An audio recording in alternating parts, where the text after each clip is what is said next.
Bonjour, je suis Cyril Pierre de Guilher, je suis l'un des fondateurs de l'école Rocket School, qui est une école qui est dédiée au talent du numérique. Et on a une grosse spécificité, on ne recrute que sur les soft skills.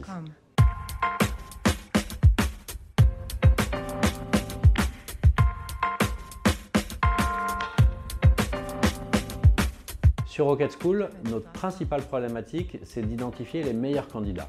Et pour ça, on a un sourcing de candidatures qui est vraiment assez large. Et donc, on a énormément de candidats qui postulent. Et tous ces candidats, on va leur demander de passer des tests pour voir un petit peu quels sont leurs traits de caractère. Notre objectif, c'est que les candidats qui rentrent chez Rocket School aient toutes les chances de s'épanouir et d'être bons dans le job qu'ils vont faire. Avec un volume de candidats énorme, comme on peut avoir chez Rocket School, on est obligé de les traiter de façon automatique, en tout cas pour une partie. Et c'est pour ça qu'on a choisi Assess First. Par exemple, sur la première promotion, on a eu 2500 candidatures. On n'avait que 30 places. Donc pour ça, on a utilisé Assess First. On n'aurait pas pu traiter 2500 CV à la main. Donc on a gagné un temps extraordinaire et en plus, ça nous a permis de sélectionner les meilleurs talents. Aujourd'hui, notre recrutement se fait de façon assez simple. Les candidats vont postuler en ligne et vont automatiquement recevoir un lien, un mail qui va leur indiquer « Allez-y, passez le test Assess First ». Donc sur les 2500 candidats, on en a 900 qui ont passé le test. Pour nous, c'est un premier critère de recrutement. C'est-à-dire que vous candidatez dans une entreprise ou pour une école et vous ne passez pas un test, vous n'êtes pas assez motivé, donc vous n'êtes pas dans nos critères. Ensuite, sur les 900 candidats qui l'ont rempli, on avait 200 candidats qui matchaient par exemple pour le programme de vente de Digital Business Developer. On cherche quoi? On cherche des gens qui aiment bien aller vers les autres, qui aiment bien chercher à convaincre, qui aiment bien dépasser leurs objectifs et qui sont persévérants, qui ne s'arrêtent pas dès qu'on leur dit non. Sur ces 200 candidats qu'on a retenus, qui avaient ces soft skills, ces 4 traits de caractère assez forts, on les a tous appelés.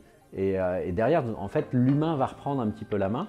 Une autre spécificité qui est très utile dans le logiciel Assess First pour nous, c'est qu'un candidat qui va arriver et penser qu'il veut faire du marketing digital, par exemple sur ce programme-là, et qui n'a pas forcément les traits de caractère adaptés, on va être capable, grâce à Assess First, de le rediriger, de lui dire mais sur ce métier, c'est pas sûr que tu t'éclates, c'est pas sûr que tu sois super bon.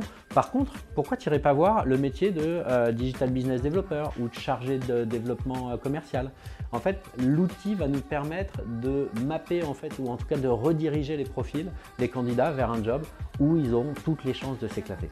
Les perspectives d'évolution ou d'évolution de l'utilisation d'Assess First pour nous sont assez importantes, notamment parce que notre premier pilier, c'est une bonne orientation, parce qu'on pense que quelqu'un pour qu'il soit heureux, il faut qu'il soit bien au niveau professionnel, donc qu'il soit efficace et en plus qu'il s'éclate dans ce job. Et avec Assess First, on va pouvoir matcher ces deux aspects.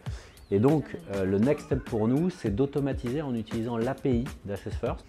Moi, ce que j'apprécie le plus avec Assess First, c'est il y a deux choses, c'est le temps extraordinaire qu'on peut gagner et aussi ça nous aide énormément à mettre des bons candidats au bon endroit et en fait de permettre à des gens en fait, juste d'avoir un début de carrière qui est extra et avec un vrai potentiel où ils vont s'éclater, où ils vont être bons. Et ça correspond tout à fait à nos valeurs. On est une société ESS, économie sociale et solidaire.